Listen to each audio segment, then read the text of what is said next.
palsu sih? Ada apa dengan kitab saudara? Bercerita tentang Yerusalem, orang Yerusalem tidak mengimani buku itu. Ada apa? Ya, ini adalah tantangan buat saudara. Tantangan besar buat saudara. Untuk memikirkan kembali iman Anda itu. Apakah perlu imannya direvisi, diperbaiki, atau diganti? Iman yang keliru akan menyebabkan Anda sesat. Dan sesat itu tempatnya di neraka. Anda membawa nama besar Yesus. Tapi Yesus tidak pernah menyebut sekalipun kitab saudara. Ini apa namanya? Apa namanya? Rasulullah bercerita tentang kitabnya Al-Quran. Nabi Musa bercerita tentang Tauratnya. Oke?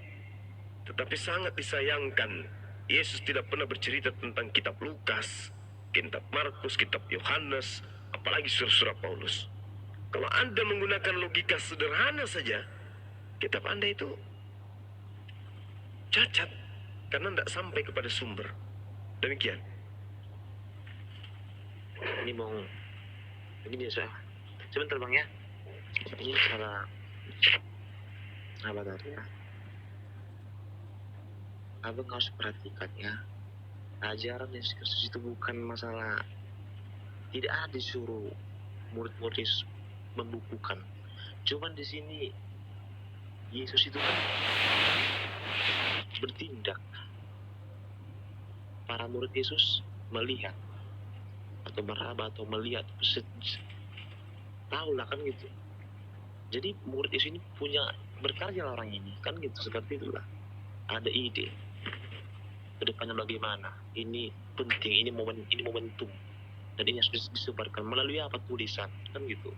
Jadi nggak ada Yesus itu membuat kitab langsung turun, itu nggak ada. Yesus itu langsung turun ke lapangan, membuat reaksi, tindakan langsung. Bukannya kita langsung terima kitab dari atas itu, nggak bisa gitu. Kita nggak bisa terima seperti itu. Kita harus bisa melihat dulu, menyaksikan, dan yang menyaksikan itu adalah murid-murid Yesus kan gitu. Dan di sini murid-murid Yesus berkarya, mempunyai ide supaya apa, kedepannya tetap kan gitu. Nggak salah. Malahan di sini kita bisa mengatakan murid-murid Yesus bijak, pintar kan gitu. Dengan cara apa? Membukukan, membuat satu bukuan gitu, menghitung tentang kedatangan Yesus Kristus dan soal pengajarannya. Jadi abang harus paham itu. Yesus itu tidak pernah menyuruh murid-muridnya membukukan. Yesus mengatakan, pergilah ke seluruh bangsa-bangsa, beritakan apa yang aku sampaikan kan gitu. Bukannya buat bukuan, nggak harus perintah Yesus. Cuman di sini murid pintar kan gitu, bijak kan gitu, sehingga dibuat satu buku. Itu aja bang. Jadi kita tuh nggak bisa terima buku turun langsung, itu nggak bisa terima itu bang. Jadi ini kan harus sejalan ini dan juga masuk akal. Itu aja bang. Oke, tambah sedikit boleh kan bang Juma? Iya, silakan. Oke. Yang pertama abang bahas Yohanes, tadi saya simak sedikit ya tentang Yohanes 1.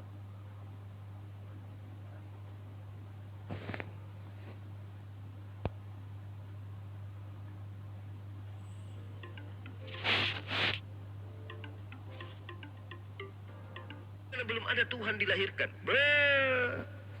Ini ajaran kucluk. Oh, itu ada. Tuhan kami sudah pernah datang kepada Abraham. Di Kejadian 18, Tuhan kami datang dalam rupa manusia bersama 2 malaikat. Oh ya? Oke. Saya ikuti lagi.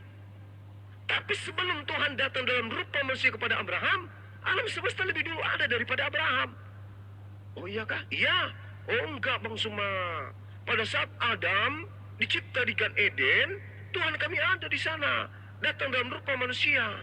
Petak umpet dengan Adam. Oh gitu ya? Yes. Oke. Sebelum Adam dicipta. Ayo. Duluan mana Adam dengan alam semesta ini? Duluan alam semesta. Dalam rupa apa Tuhan pada masa itu? Dalam rupa roh, wujudnya kayak mana? Enggak tahu. Loh, katanya Tuhan itu harus dilihat dulu, baru dipercaya. Gimana Anda bisa percaya Tuhan yang tidak nampak? Sementara ketika alam semesta ini diciptakan, Tuhan tidak berwujud. Jadi yang menciptakan alam semesta ini ketiadaan gitu. Karena Tuhan tidak berwujud. Karena Tuhan tidak pernah datang dilahirkan manusia, maka Tuhan itu nggak ada gitu. Lalu siapa yang menciptakan alam semesta sebelum Adam dicipta? Sebelum Adam dicipta, Tuhan tidak pernah nongol menjadi makhluk menurut pandangan saudara.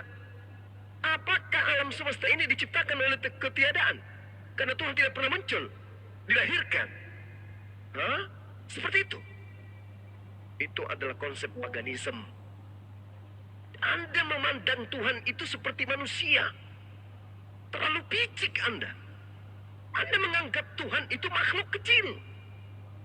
Anda menganggap Tuhan pencipta langit dan bumi ini hanya sebatas membangkitkan satu orang, membuat orang buta melihat, orang lumpuh berjalan, hanya sebatas itu. Anda menilai Tuhan hanya sebatas itu. La haula wala quwata illa billah. Tuhan itu bukan makhluk, Bung. Jangan Anda kira, oh Allah SWT itu nggak ada. Kenapa? Karena Tuhan Anda tidak pernah dilihat. Oh, sebelum manusia dicipta, apakah sudah ada manusia yang pernah melihat Tuhan? Belum ada. Loh, lalu yang menciptakan matahari siapa? Tuhan. Loh, dari mana Anda tahu? Kan pada saat itu belum ada manusia. Belum ada yang pernah melihat Tuhan. Kok matahari sudah ada? Tuhan itu sudah ada langsung. Siapa yang melihat? Katanya Tuhan itu nanti ada ketika dia datang. Oh, Tuhan Islam nggak ada. Karena Tuhan Islam itu tidak pernah dilihat, tidak pernah ditampar, tidak pernah dibunuh. Tuhan kami ada, buktinya pernah dibunuh. Kucluk. Jadi Tuhan menciptakan alam semesta ini karena tidak ada yang melihat, maka Tuhan pencipta itu nggak ada gitu. Oh, nggak bisa kayak begitu, Bung. Tinggalkan ajaran konsep paganisme yang menganggap Tuhan itu makhluk. Tinggalkan. Kalau Anda mau waras. Al-Quran menarasikan begini. Bismillahirrahmanirrahim. Sanurihim ayatina fil afaq. Ini sudah sering saya ajarkan ini. Kalau orang-orang yang mau sehat akalnya, jangan hanya mencari-cari kesalahan, ya, mencari kesalahan demi untuk pamor dan seterusnya. Ini sudah sering saya jelaskan ini.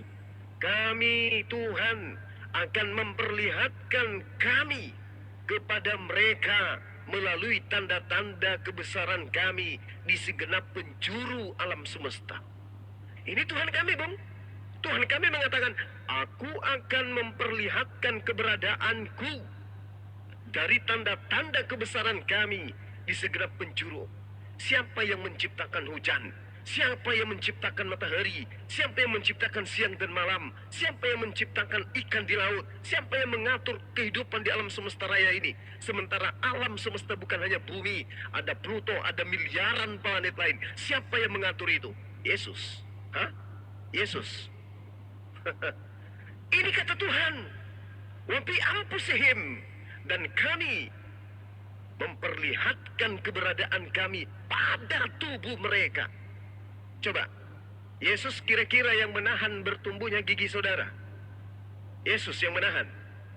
Rambut Anda memanjang setiap saat. Gigi Anda kenapa nggak memanjang? Siapa yang menahan itu? Yesus.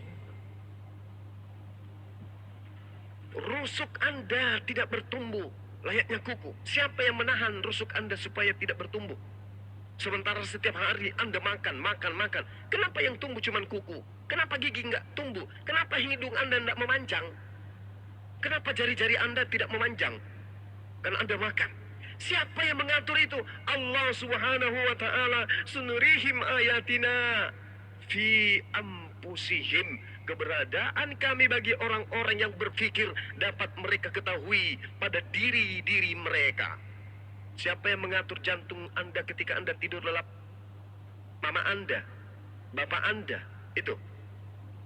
Siapa yang mengatur detik ke menit, ke jam, ke hari, besok, hari Senin? Anda, Presiden Anda, nenek moyang Anda yang ngatur. Itu Tuhan pencipta langit dan bumi yang kami sembah, yang maha suci lagi maha tinggi. Tuhannya Yesus yang mengatur itu semua. Makanya Tuhan kami mengatakan, Sanurihim ayatina fil afaqa wa fi anfusihim hatta yatabayyana lahum annahul haqqa. Kami memperlihatkan diri kami pada diri mereka sendiri. Bagi yang berakal. Yang tidak berakal, ya tidak sampai ilmunya ke sana. Karena selalu berpikir Tuhan itu makhluk. Hari ke-8 nonotnya dipotong. Dia nangis ketika mau nete. Markus 2 nomor 11, dia nete kepada ibunya. Markus 27. Yang kayak gitu yang Anda katakan Tuhan. Al-Quran menarasikan, Bung. Tolong belajar dengan baik. Kami umat Islam menyadari innalladzina yakhshawna rabbahum bil ghaibi lahum magfiratun wa ajrun kabir. Sesungguhnya orang-orang yang takut kepada Allah, kepada Tuhannya yang tak terlihat itu oleh mereka, mereka memperoleh ampunan dan pahala yang besar. Tuhan tak terlihat, tapi kami takut kepada Tuhan kami, yaitu Allah. Kenapa? Begitu dahsyat alam semesta ini diciptakan. Meski kami tak melihat karena kami terbatas. Indonesia itu ada, tapi kami tak mampu melihat Indonesia. Oke? Jakarta itu ada, tapi kami tidak mampu melihat Jakarta itu seperti apa. Bahkan pelupuk mata yang menutupi mata Anda sendiri, Anda tidak bisa lihat. Coba lihat pelupuk mata Anda. Lihat, coba. Silakan Anda lihat. Gak bisa Anda melihatnya. Padahal itu adalah benda yang paling terdekat dengan alat melihat Anda. Apalagi Tuhan pencipta langit dan bumi yang maha besar.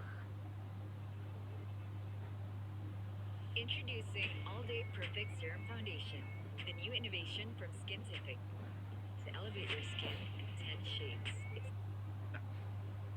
Bumi di hadapan Tuhan hanya sebutir pasir di antara pasir yang ada. Sebutir pasir di antara pasir yang ada. Itu menurut Allah. Menurut pandangan Allah, bumi ini hanya sebutir pasir di antara seluruh pasir yang ada. Itu bumi. Lalu bagaimana mungkin kemudian kita yang ada di bumi ini yang kecilnya tidak bisa dihitung, bisa melihat yang maha besar? La haula wala quwata illa billah.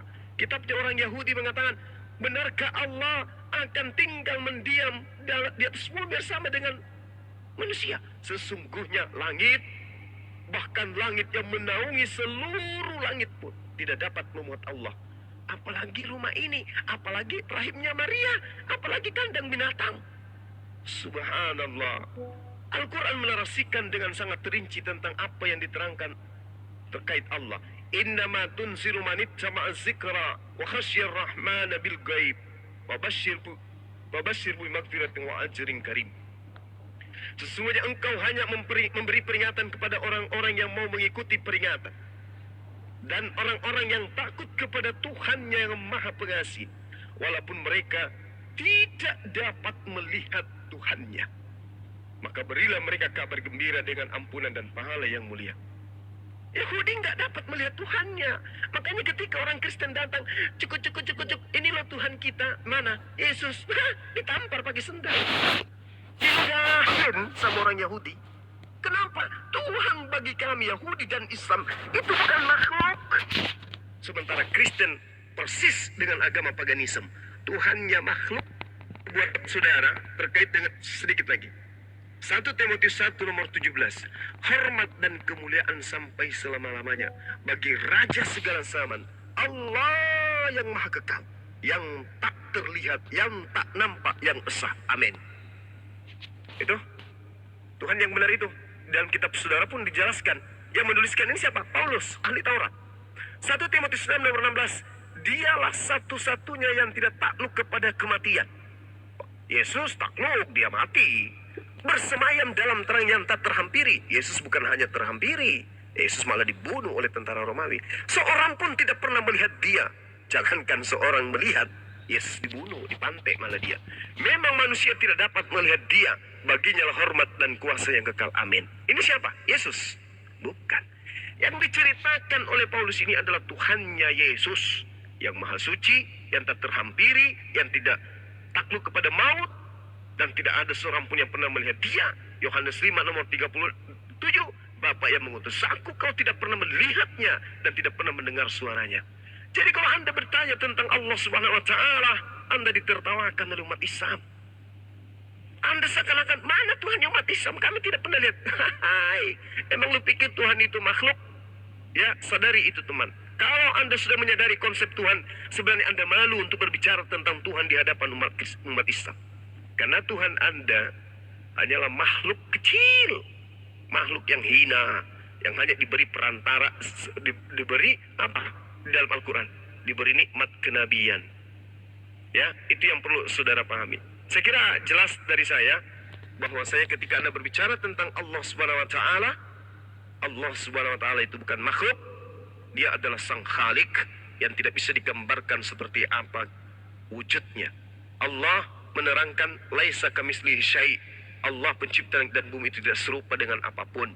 Di dalam kitabnya orang Yahudi 2 Samuel 7:22, Tuhan pencipta langit dan bumi yang maha besar itu, Allahu Akbar itu tidak serupa dengan apapun. Begitu juga diterangkan di dalam Yeremia 10 nomor 6, Tuhan itu tidak serupa dengan apapun. Laisa kamitslihi syai'. Tuhan itu maha besar. Allahu Akbar. Demikian. Allahu Akbar.